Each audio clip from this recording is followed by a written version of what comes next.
Right, ప్రస్తుతం మనం పెద్దమ్మ గుడి దగ్గర ఉన్నటువంటి బస్ స్టాప్ లో ఉన్నాం. ఒకసారి బస్ స్టాప్ సంబంధించినటువంటి పైన ఫ్లెక్స్ ఒకటి వెలిసింది. దానికి సంబంధించినటువంటి విషయాన్ని చూడొచ్చు.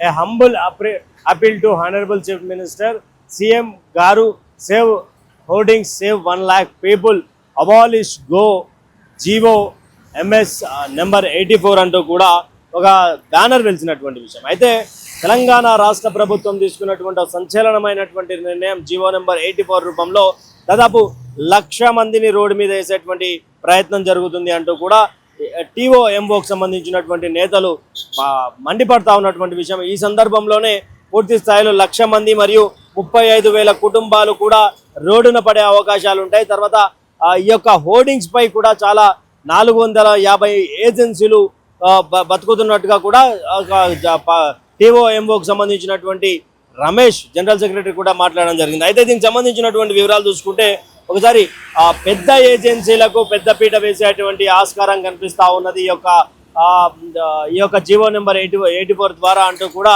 బగ్గుమంటా ఉన్నటువంటి పరిస్థితి. మరి రెండేళ్లుగా నగరంలో అనుమతులు లేకుండా విచ్చలవిడిగా ప్రకటనల బోర్డులు వెలిసాయి. తర్వాత ప్రభుత్వానికి వెళ్లే ఆదాయాన్ని కూడా టార్గెట్ చేసి ప్రభుత్వ నాయకులకు సంబంధించినటువంటి అధికారుల బంధువులు ఎవరైతే ఉన్నారో ఆ బంధువులకు సంబంధించినటువంటి ఎవరైతే ఉన్నారో Telangana outdoor media owners association నేతలు ఆందోళన ఉధృతం చేశారు. దీంతో నూతన అడ్వర్టైజ్మెంట్ పాలసీని తీసుకువస్తామని ప్రకటించారు.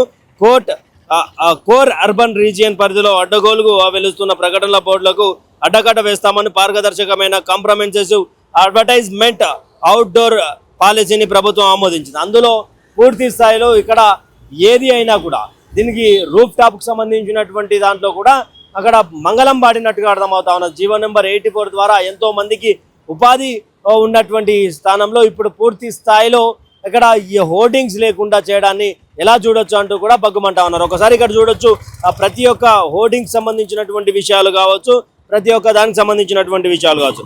అయితే ఈ మేరకు జీవో నెంబర్ ఏదైతే ఉందో GO number 84 outdoor advertisement policy for queue 2026 పేరుతో సరికొత్త విధానాన్ని అమలులోకి తెచ్చింది ప్రభుత్వం.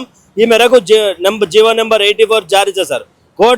కోర్ అర్బన్ రీజియన్ పరిధిలో ప్రకటనలో కొత్త నిబంధనలు వర్తిస్తాయని ప్రభుత్వం స్పష్టం చేసింది. కానీ ఈ జీవో బడా ఏజెన్సీ లబ్ధి చేకూర్చేలా పాలసీ రూపకల్పన జరిగిందంటూ ఇక్కడ తెలంగాణ సంబంధించినటువంటి ఎవరైతే టీఓఎంఓకి సంబంధించినటువంటి వాళ్ళు చేస్తూ ఉన్నారో ఒకరిద్దరి చేతుల్లోకే జరగాలి, ఒకరిద్దరి చేతుల్లోకి ప్రకటనలు పోవాలన్న విధంగా ప్రభుత్వం కూడా పెద్ద స్థాయిలో పూర్తిగా కొన్ని డీటెయిల్స్ చూసుకుంటే తెలంగాణ అవుట్డోర్ మీడియా అసోసియేషన్ తీసుకున్నటువంటి జీవో నెంబర్ 68 నిబంధనల ప్రకారం 15 అడుగుల కంటే ఎక్కువ ఎత్తులో ప్రకటనల బోర్డులు ఉండకూడదన్న గత ప్రభుత్వం ఏదైతే బీఆర్ఎస్ ప్రభుత్వం తీసుకున్నటువంటి నిర్ణయం ఉందో దానికి సంబంధించినటువంటి విషయంలో ఎక్కువ ఎత్తులో ప్రకటనల బోర్డులు ఉండడం వల్ల చాలా వరకు డ్యామేజెస్ కావడం, రోడ్ యాక్సిడెంట్స్ కావడం, అదే తరహాలో చాలా మంది అంటే వర్షాల కాలంలో పూర్తిగా అది విరిగిపడి ట్రాఫిక్లో ఉన్నటువంటి కార్స్ మీద కావచ్చు, వెహికల్స్ మీద కావచ్చు, సామాన్యుల మీద పడ్డటువంటి దాఖలాలు చాలా చూస్తాం. దానికి సంబంధించినటువంటి విషయంలో పూర్తి స్థాయిగా మాట్లాడుతుంటే గత ప్రభుత్వం తిలో దాఖలు ఇచ్చింది. అయితే 60 అడుగుల ఎత్తు ఉండాల్సిన చోట భూమి నుంచి యూనిపోల్ గరిష్ట ఎత్తు 80 అడుగులు అంటే 24 మీటర్లు చేసింది. అవుట్డోర్ మీడియాపై వందలాది ఏజెన్సీలు ఆధారపడగా రూఫ్ టాప్ హోర్డింగ్లకు సంబంధించినటువంటి ప్రస్తావన లేదంటూ కూడా బగ్గుమంటా ఉన్నారు. దాదాపు 35,000 కుటుంబాలు రోడ్డు మీద పడే అవకాశాలు ఉన్నాయంటూ కూడా పెద్ద ఎత్తున ఒక సమాచారం అంతా ఉన్నది. అయితే ఇంకొకటి ఇక్కడ పెద్ద ఎత్తున ఇంకా జీవో 84 ఏంది అంటే 27 పురపాలక ఏదైతే మున్సిపాలిటీస్ ఉన్నాయో దానికి సంబంధించినటువంటి విషయంలో రూఫ్ టాప్స్ కూడా ఉండవద్దు. తర్వాత బ్యానర్ సంబంధించి హోర్డింగ్ సంబంధించి పూర్తి స్థాయిలో అంటే చిన్నగా ఉండొచ్చా లేదా అనేది కూడా ఇప్పటివరకు స్పష్టతని అన్నటువంటి పరిస్థితి. ఈ జీవో ద్వారా దాదాపు 35,000 జీవితాలు రోడ్డున పడ్డట్టే. తర్వాత ఇక 15 ఏళ్ల పాటు ప్రకటన దందా చేసుకునేటువంటి అవకాశం కూడా కల్పించింది. పోటీతత్వం లేకుండా పరస్పర అంటూ కూడా అంటే పెద్దలకు పెద్దపీట వేయడానికి ఈ యొక్క జీవోని తీసుకొస్తా ఉన్నారు తప్ప మాకు ఎలాంటి న్యాయం జరగటం లేదు. గతంలో ఏదైతే జిహెచ్ఎంసీకి సంబంధించినటువంటి పరిధిలో ఉన్నటువంటి తరుణంలో పూర్తి స్థాయిలో ఇక్కడ జిహెచ్ఎంసీకి సంబంధించినటువంటి దాంట్లో ఫైల్స్ ఏవైతే ఉంటాయో అది క్లియర్ చేసిన తర్వాత మాకు అందాల్సినటువంటి తర్వాత ఎంత ట్యాక్స్ కట్టాలా ప్రభుత్వానికి ఇది జీవో నెంబర్ 84 ద్వారా మా కుటుంబాల రోడ్డున పడ్డా కూడా ప్రభుత్వానికి ఆదాయ గండి పడే అవకాశాలు ఉంటాయంటూ కూడా ఆ టీఓఎంఓకి సంబంధించినటువంటి క్రియాశీలక సభ్యులు చెప్తా ఉన్నారు. అదేవిధంగా 450కి సంబంధించినటువంటి ఏజెన్సీలు ఏవైతే ఉన్నాయో ఆ ఏజెన్సీలకు సంబంధించినటువంటి వాళ్ళు కూడా పెద్ద ఎత్తున పెద్ద స్థాయిలో ఇక్కడ మాట్లాడుతూ ఉన్నటువంటి తరుణం. అదే ఒక సందర్భంలో టీఓఎంఓ జనరల్ సెక్రటరీ రమేష్ కూడా కీలక వాక్యాలు చేశారు. దానికి సంబంధించినటువంటి విషయాల్లో జిహెచ్ఎంసీ వచ్చే ఆలస్యాలు కారణంగా ఈ రంగంపై పూర్తిగా డామినేషన్ ప్రభుత్వం ముక్కుపాదం మోపే అవకాశాలు కూడా కనిపిస్తా ఉన్నాయి. అయితే మరొకటి ఏంటి అంటే ఇక్కడ అవుట్డోర్ మీడియా రంగ ప్రభుత్వ సానుకూలంగా మరియు ప్రాయోగికంగా అంటే అది మంచైనా చెడైనా హోర్డింగ్స్ ద్వారా ప్రభుత్వానికి సంబంధించినటువంటి మంచి ప్రజలకు సంబంధించినటువంటి కార్యక్రమాలు ఉంటాయి, దానికి సంబంధించినటువంటి హోర్డింగ్స్ ఉంటాయి.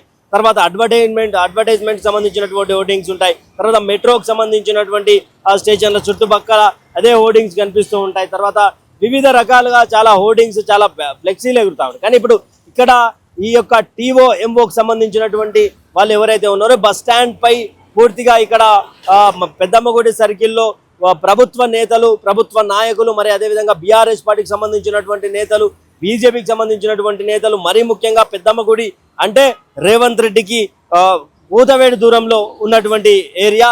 అక్కడ ఆయనకు సంబంధించినటువంటి ఇల్లు ఇక్కడే, ఆయనకు సంబంధించినటువంటి ఇల్లు ఉండడం, ఆయన ఇక్కడికి వెళ్ళి వెళ్ళేటప్పుడు కనిపించే విధంగా బస్ స్టాప్లపై పెద్ద ఎత్తున ఈ యొక్క save 1 lakh people abolish GO number 84 అంటూ కూడా ఫ్లెక్సీలు వెలిసినటువంటి పరిస్థితి. అయితే మరి ముఖ్యంగా ఇక్కడ ఇదే పెద్దమ్మగుడికి సంబంధించినటువంటి ఏరియా పరిధిలో బట్టి విక్రమార్క కావచ్చు, తర్వాత మంత్రులు, క్రియాశీలక పాత్రలో ఉన్నటువంటి మంత్రులు, టీపీసీకి సంబంధించినటువంటి పెద్దలు, గౌరవ నాయకులు, తర్వాత బీఆర్ఎస్ పార్టీకి సంబంధించినటువంటి ఎమ్మెల్యేలు, తర్వాత బీజేపీకి సంబంధించినటువంటి ఎంపీ ఎమ్మెల్యేలు, తర్వాత జూబ్లీహిల్స్ కాన్స్టిట్యున్సీలో ఈ పెద్ద ఎత్తున రచ్చలేపుతా ఉన్నది. అంటే ఇప్పటికైనా మమ్మల్ని మాపై ఉక్కుపాదం మోపకండి, దయచేసి మాపై మంచిగా చూసుకోండి, తర్వాత 1,00,000 మందిని రోడ్డు మీద వేసే ప్రయత్నం చేయకండి. గతంలో ఏదైతే రైతన్నల విషయంలో కావచ్చు, ఈ యొక్క తెలంగాణ రాష్ట్రంలో నిరుద్యోగులు కావచ్చు, హైదరాబాదితులు కావచ్చు, నిన్న జరిగినటువంటి వెలుగుమట్ల కావచ్చు,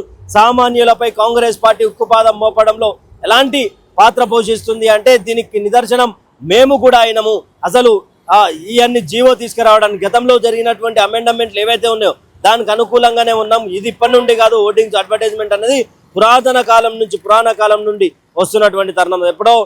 అప్పుడెప్పుడో స్టార్ట్ అయింది, ఇప్పటి వరకు ఎప్పుడు బ్రేక్ రాలేదు. 2020 తర్వాత ఏదైతే మున్సిపాలిటీలు ఉన్నాయో ఇప్పుడు ప్రస్తుతం ఆ మున్సిపాలిటీ ఔటర్ రింగ్ రోడ్ రీజియన్లో ఉన్నటువంటి మున్సిపాలిటీ కూడా ఇప్పుడు పూర్తి స్థాయిలో కార్పొరేషన్లుగా మనం సైబరాబాద్, హైదరాబాద్, మల్కాజ్గిరి ఈ కార్పొరేషన్లో కూడా ఎక్కడ కూడా రూప్ టాప్ హోర్డింగ్స్ కనిపించదు. మినిమం హైట్ టు హైట్ అంటే వాళ్ళకి సంబంధించినటువంటి హైటే ఉండాలి. ఆ తర్వాత ఎవరికని అలాంటి కోర్టు ఆదేశాలు ఉన్నా కూడా మాపై ఉక్కుపాదం మోపే ప్రయత్నం చేస్తూ ఉన్నది ప్రభుత్వం అంటూ కూడా మండిపడతా ఉన్నారు. మరి చూడాలి దీనిపై ప్రభుత్వం వెనక్కి తగ్గుతుందా, లేక జీవో నెంబర్ 84 అబాలిష్ చేసి మరి ఒక్కసారి ఇక్కడ 450కి సంబంధించినటువంటి ఏజెన్సీలు, చిన్న మధ్య తరగతి ఏవైతే ఏజెన్సీలు ఉన్నాయో వాళ్ళకు అవకాశం కల్పించి మళ్ళొకసారి ఏమన్నా పునర్జీవం చేసే అవకాశాలు ఉంటాయి.